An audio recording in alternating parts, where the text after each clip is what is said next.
नमस्कार, मैं संतोष कुमार भारद्वाज आज आपके सामने श्रीमद् भागवत गीता का सार प्रस्तुत कर रहा हूँ। संसार में एक से एक विलक्षण बुद्धि के विवेकशील प्राणी उपस्थित हैं। उनमें ऋषि मुनियों ने श्रीमद् भागवत गीता की व्याख्या अपने अपने अनुरूप की है और मैंने पिछले सप्ताह आपके समक्ष भागवत गीता का महात्म्य प्रस्तुत किया और आज श्रीमद् भागवत गीता का सार प्रस्तुत कर रहा हूँ। मैंने भागवत गीता के 18 अध्यायों का अनुवाद किया है हिंदी और इंग्लिश में। उसमें पूरी कोशिश की है कि मैं विषय से कहीं ना भटकूं और मैं जानता हूं कि ये गीता का ज्ञान परमात्मा ने स्वयं हमको इस कलयुग से पार होने के लिए दिया है और मैं आशा करता हूं कि ये आपके लिए और इसके साथ साथ मेरे लिए भी उपयोगी होगा। परमात्मा अनंत है, अनादि है।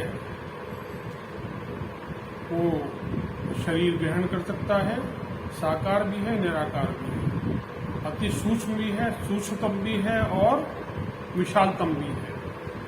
उसकी कोई लिमिट नहीं है, एंडलेस, अनंत।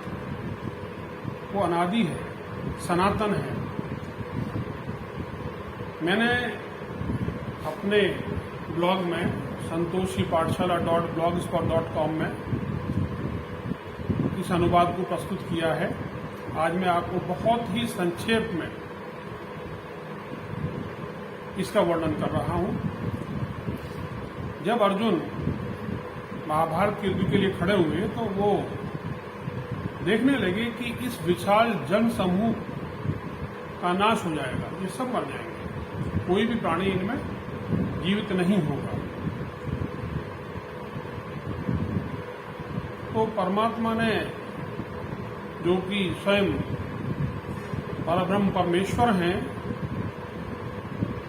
साकार रूप में गोलोक में राधा जी के साथ हैं और भूलोक पर हमारे साथ उपस्थित थे महाभारत काल में। तो मनुष्य को कभी भी दिवंगत व्यक्तियों के बारे में लंबे समय तक शोक नहीं करना चाहिए, ऐसा कहा गया है। आत्मा शरीर को चली गई छोड़कर। शरीर तो मत प्राय पैदा होता है, नष्ट हो जाता है। आत्मा अजर है, अमर है, किसी भी अस्त्र शस्त्र से इसको नहीं काटा जा सकता। जो व्यक्ति सांसारिक सुखों, वस्तुओं, आराम, काम वासनाओं के बारे में सोचता है, जो मोहग्रस्त है, जिसकी अतृप्त कामनाएं हैं, इच्छाएं हैं, जिसको क्रोध आता है, वो व्यक्ति विवेकहीनता को प्राप्त होता है। और जब विवेकहीनता उत्पन्न होती है तो बुद्धि का नाश हो जाता है, जैसे दुर्योधन का हुआ था। वर्तमान काल में तो आप अपने आसपास ऐसे विवेकहीन लोगों को, कामनाओं से भरे हुए, इच्छाओं से भरे हुए लोगों को पल पल देखते हैं। तो महापुरुषों का, सत्पुरुषों का संग करने से, सत्संग करने से हमारा विवेक जागृत रहता है। हम अपने क्रोध पे, लालच पे काबू कर लेते हैं। सात्विक व्यक्तियों का जो संपर्क है वो हमें पवित्र, ईमानदार बनाता है, तामसिक वृत्तियों का नाश करता है। हमें समस्त प्राणियों के प्रति समता, साम्यावस्था, इक्वानिमिटी का भाव रखना चाहिए। वही परमात्मा सूक्ष्मतम जीव में है और वही परमात्मा उच्च कोटि के विद्वान मनुष्य में है। परमात्मा को प्राप्त करने के लिए विचार करना, ध्यान करना, मनन करना अत्यावश्यक है। ये सभी कुछ मोक्ष प्राप्ति का साधन है, उद्यम है। जातक को ईश्वर की अनन्य अनंत अक्षय प्रेममयी सात्विक भक्ति की प्राप्ति करने का विचार करना चाहिए, क्योंकि जितने अन्य लोक हैं, ब्रह्मलोक, वैकुंठ लोक, क्षीर सागर, सतलोक, स्वर्गलोक, इन सब में जाने के बाद व्यक्ति को पुनर्जन्म लेकर फिर से धरती पर आना पड़ता है और फिर से उसे उसी क्रम से गुजरना पड़ता है। 84 लाख योनियां। आत्मा अजर, अमर, अजन्मा और अभेद है। जिस समय समस्त जीव सो रहे होते हैं, उस समय परमात्मा के स्वरूप में लीन व्यक्ति जागता रहता है। जो भूत है, बीत चुका है, वह जीवित प्राणी के लिए तो दिन के समान है, मगर ज्ञानी व्यक्ति के लिए ये सब रात्रि के समान। वो जानता है it has gone, it will not return back, so we should not worry about those who have gone back, who have lost, who are dead. जो आत्मा राम है, जो निर्लिप्त है, वो परमात्मा के बारे में ही विचार करता है, सोते हुए भी और जागते हुए भी। उसे संसार से कोई प्रयोजन नहीं है। He is not concern about this world. वो अपने आप से संतुष्ट है। उसके लिए करने को कुछ शेष नहीं है, कोई प्रयोजन नहीं है, कोई कर्तव्य नहीं है, कोई दायित्व नहीं है, कोई जिम्मेदारी नहीं है। अब जो तत्वज्ञानी है, जो ब्रह्मज्ञानी है, वो सभी प्रकार की संवेदनाओं, गुण विभाग, कर्म विभाग से मुक्त है। वो अनासक्त है, अनअटैच्ड, उसमें मोह नहीं है। वो जानता गुणों में गुण बरत रहे हैं, जो कैरेक्टरिस्टिक्स हैं वो ही इंटरैक्ट करती हैं। यही तो मानव स्वभाव है, यही प्रकृति है। माता भगवती यानी हम सभी प्राणी शरीर क्षेत्र रूप में माता भगवती के अधीन और आत्मा क्षेत्रज्ञ के रूप में परम पिता परब्रह्म परमेश्वर के रूप में उपस्थित हैं।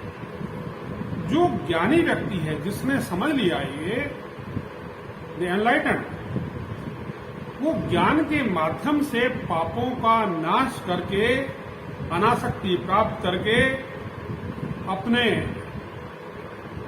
सत्कर्म परमात्मा को अर्पण करके वो परमात्मा में लीन हो जाता है। उसका अंतःकरण शुद्ध हो जाता है। उसकी सभी प्राणियों में एक समान भावना रहती है, वो सब में ही परमात्मा को दिखता है। और ऐसा व्यक्ति ऊंच नीच भेदभाव नहीं करता। उसकी दृष्टि में ब्राह्मण और शूद्र का भेद नहीं है। उसकी दृष्टि में मानव और सर्व का भेद नहीं है। पेड़ और हाथी कोई भेद नहीं, उसको सब में वही पर ब्रह्म परमेश्वर परमात्मा दिखाई देता है। अब मैं थोड़ा सा ज्ञान के बारे में आपसे वार्तालाप कर रहा हूं। अभिमान शून्यता, मनुष्य में दंभ, अभिमान, अहंकार नहीं होना चाहिए। अहिंसा, क्षमा, सरलता, गुरु सेवा, ये उसके अंदर गुण होने चाहिए। उसका अंतःकरण स्थिर हो, शुद्ध हो, उसका शरीर बाहर और भीतर दोनों से शुद्ध हो। मन, इंद्रियां, शरीर, इनका निग्रह, इनको काबू में रखना। भोगों के प्रति अनासक्ता, उसमें भोगों की इच्छा नहीं होनी चाहिए, काम वासनाओं की इच्छा नहीं होनी चाहिए। वो जन्म मरण, जरा माने बुढ़ापा, रोग, इनका विचार करें महात्मा बुद्ध की तरह से। उसमें स्त्री पुरुष, घर, इनमें आस्तिकता नहीं होनी चाहिए। ममता का अभाव भी होना चाहिए। मैं ये नहीं कहता कि आप पिता हैं, अपने कर्तव्य का पालन ना करें। अगर हम वर्णाश्रम धर्म का पालन कर रहे हैं तो हमें परमात्मा की प्राप्ति स्वतः हो जाएगी। धर्म कर्म, तपस्या, दान, ये सब परमात्मा की प्राप्ति के साधन हैं।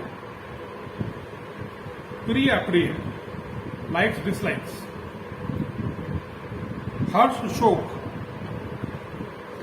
इनका भी अभाव होना चाहिए मनुष्य में। He should be neutral to them. खुश है, खुशी है, ठीक है। दुख है, कोई बात नहीं, लेट इट बी। ये तो संसार का नियम है, चलता ही रहेगा। उसके अंदर प्रभु की अनन्य भक्ति होनी चाहिए। उसे पवित्र और एकांत स्थान में निवास करना चाहिए। अब आप कहेंगे मैं आज जंगल में चला जाऊं, एवरेस्ट पे जाके, हिमालय पे जाके तपस्या करूं, तो शायद मेरे लिए संभव नहीं है। परंतु फिर भी मैं इतना मानता हूं कि मैं अपने घर के एक एकांत कोने में एक तरफ बैठ के, मैं जैसे अब नीचे अपने घर में आया हुआ हूं, यहाँ मैं बैठ के अध्ययन करता हूं, वीडियो बनाता हूं, ईश्वर को याद भी करता हूं, भले लोग आते हैं उनसे मुलाकात भी करता हूं, तो मैं जानता हूं कि ईश्वर, ये जो जीवन के जो कर्म हैं ये तो करने ही हैं, परंतु इसके साथ कर्म करते हुए ज्ञान होना चाहिए। और ज्ञान ही भक्ति देता है। अगर भक्ति आ गई मनुष्य में तो सब कुछ प्राप्त हो गया। भक्ति आ गई तो कर्म तो करना ही है, और ज्ञान का प्राप्त भी करनी है, स्वाध्याय भी करना है, और हमको विश्व से मुक्ति भी प्राप्त करनी है। अटैचमेंट को भी खत्म करना है। अध्यात्म तत्व ज्ञान, इसको प्राप्त करना है। ईश्वर का निरंतर चिंतन करना है, ध्यान करना है, मनन करना है। परमात्मा की जो त्रिगुणी माया है, अलौकिक शक्ति है, उसमें जब हम ईश्वर के शरणागत हो जाते हैं तो वह स्वतः प्राप्त हो जाती है। अविनाशी तत्व जो है वही ब्रह्म है। यज्ञ और दान ये कर्म है। ध्यान रखिए, आप अपने बच्चों को पढ़ा रहे हैं, अपनी नौकरी पूरी निष्ठा ईमानदारी से कर रहे हैं। कहीं डॉक्टर की किसी तामसिक व्यक्ति के लिए मैं नहीं कह रहा। अब आप एक लुटेरे की सेवा कर रहे हैं, बड़ी साहब मैं तो बड़ी निष्ठा से कर रहा हूं सेवा, तो मुझे तो परमात्मा प्राप्त हो जाएगा। तो भाई जैसा खाया अन्न वैसा हो गया मन, गुरु नानक देव ने कहा है। तो ध्यान रखना, मन शुद्ध होना चाहिए, भोजन सात्विक होना चाहिए, विचार शुद्ध होने चाहिए, और हमें भगवान वासुदेव की शरण प्राप्त करनी चाहिए। अब जो व्यक्ति अंत समय में, मृत्यु के काल में, अपनी दोनों भवों के बीच ध्यान को केंद्रित करके ओंकार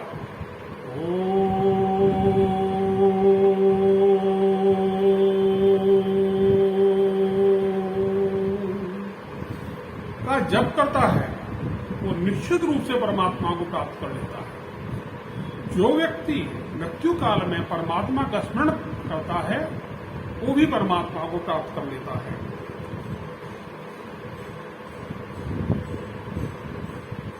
परमात्मा स्वयं सारे संसार में व्याप्त हैं। ये जितनी सृष्टि है, जितना जो जगत है, प्राणी,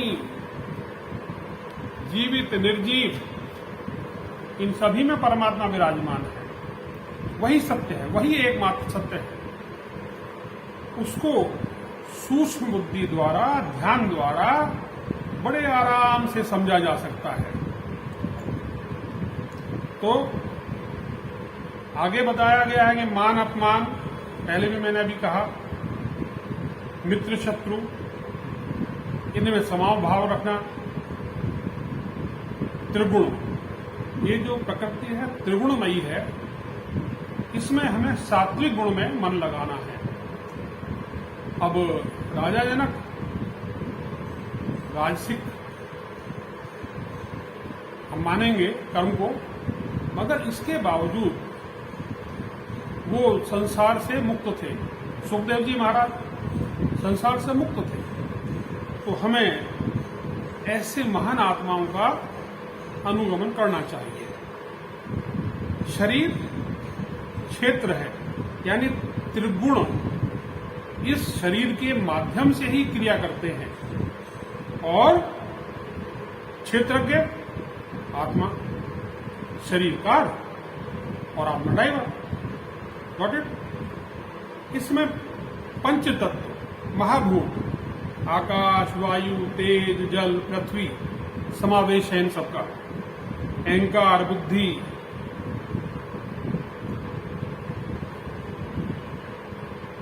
दसों इंद्रियां, मन, अव्यक्त मन, विषय, इच्छा, द्वेष, सुख, दुख, ये सब स्थूल शरीर के अंदर मौजूद है। चेतना भी है और गति भी है। दृढ़ निश्चय परमात्मा को प्राप्त करने का गति है। तो ये शरीर विकारों का घर है, परंतु बुद्धि मौजूद है, विवेक मौजूद है। कितने विकार हों हम उसे पार कर जाएंगे। Slowly and gradually we will have command over our senses, our body organs. Death तो निश्चित है, जाना तो है। जब जाना उसके लिए शोक काय का करना। ईश्वर अनादि है, अनंत है, परब्रह्म है। वो ना तो सत है ना असत है, neither virtue nor sin, he is neutral. उसका विस्तार सभी दिशाओं में है। उसके हाथ, पैर, आंखें, सिर, मुंह, कान सभी दिशाओं में है। वो पूरे संसार में व्याप्त है। वो निर्गुण, निष्प्रह, सभी का भरण पोषण करता है। उसी किसी के प्रति कोई आसक्ति नहीं है। वो सूक्ष्म भी है, विशाल भी है, निकट भी है, दूर भी है। ब्रह्मा के रूप में वो सृष्टि करता है, विष्णु के रूप में पालनहार है, महेश के रूप में वो संहार करता है। वो अज्ञान में अंधकार से परे है। वो उस अश्वत्थ वृक्ष पीपल की तरह से है जिसकी जड़ें ऊपर की दिशा, माने ईश्वर, जिसकी शाखाएं नीचे की ओर, ब्रह्मा जी, और वेद जिसके पत्ते हैं। यानी इस शरीर में सभी कुछ तो दिया है परमात्मा ने। अब दो प्रकार की सृष्टि बनाएंगे। एक तो दैवी संपदा, जिसके अंदर अहिंसा है, सद्गुण है, क्षमा है, और एक आसुरी जिसमें सदाचार नहीं है, जिसमें क्रोध नहीं है, जिसमें काम भरा हुआ है, जिसमें लोभ है, मोह है। अब सात्विक जो है, उसमें सात्विक अन्न जो है वो हमारी आयु बढ़ाता है, बुद्धि और बल को बढ़ाता है, हमारे शरीर को स्वस्थ रखता है, सुख पैदा करता है। सत्व जो है वो तप, यज्ञ और ज्ञान, दान है। जो यज्ञ है सत्कर्म है।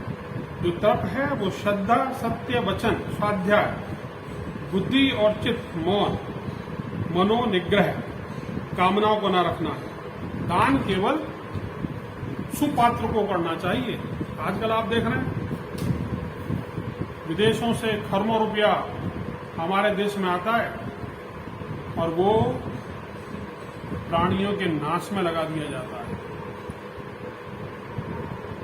हम दान दे रहे हैं और वो आदमी उस पैसे शराब पी जाता है, हमें पता ही नहीं पड़ता हम किसको पैसा दे रहे हैं। तो दान हमेशा हमें सोच समझ के करना चाहिए। भूखे को खाना खिला दो, पर देख लो कि ये आदमी इस लायक है भी कि नहीं, घर में घुसाना लायक है कि नहीं है। परमात्मा के 3 नाम मैंने आपको बता दिए, ओम, तत् और सत। हम सुबह हरिओम तत्सत बोलते हैं, तो इसके साथ हमने जो अशुद्ध वाणी बोली है उसका असर कम हो जाता है। हमने अशुद्ध श्लोक बोले हैं, हमसे गलती होगी स्तोत्र का पाठ करने में, प्रार्थना करने में, तो जो हमसे गलती हुई है उसका असर कम हो जाता है। कर्म फल के लिए तो परमात्मा ने कहा है वो कर्म करे जा, फल की चिंता मत कर। भाई जैसा कर्म करेंगे फल तो वैसा ही मिलेगा। तो कर्म में क्या है, सत्कर्म ही करने चाहिए।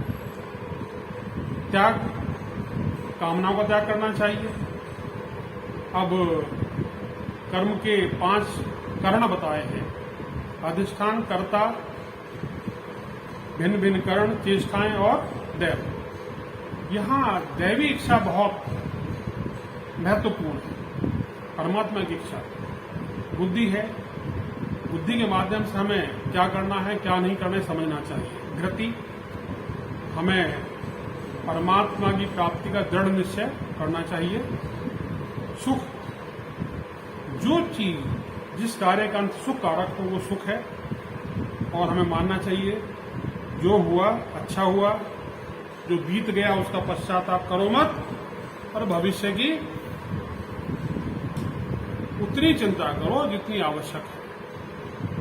अगर हम सत्कर्म कर रहे हैं तो परमात्मा बैठा देखने के लिए, हम बुरे कर्म कर रहे हैं तो दंड तो देगा ही देगा।